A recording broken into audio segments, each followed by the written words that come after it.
So my name is I'm one of the doctors who worked on the renal unit at St Helier for 6 months. And one of the issues we had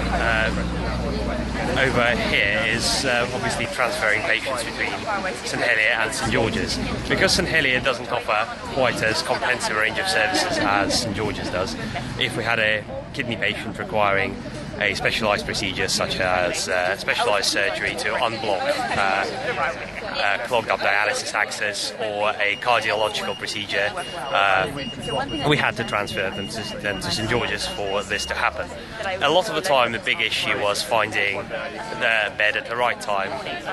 on the right date so they could have the right people to do their procedure and be in that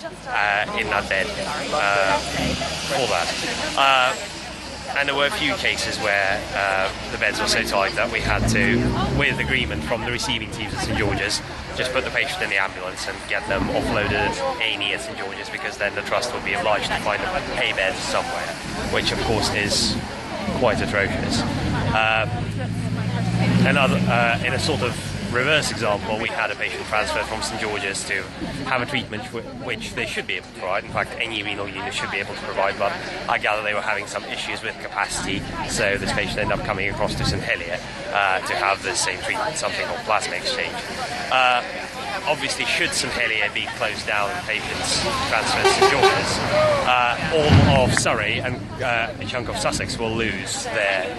local kidney unit, and these patients will have to go somewhere. Given just how overstretched St George's is, I don't think that will really be an answer, and a lot of our patients already understandably are upset about having to travel long distances from places like Guildford to come to their appointments at St Helier.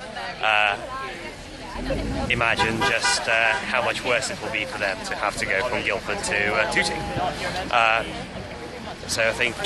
in many ways this plan to close the hospitals down is not tenable, and the people will just need to have their treatment somewhere.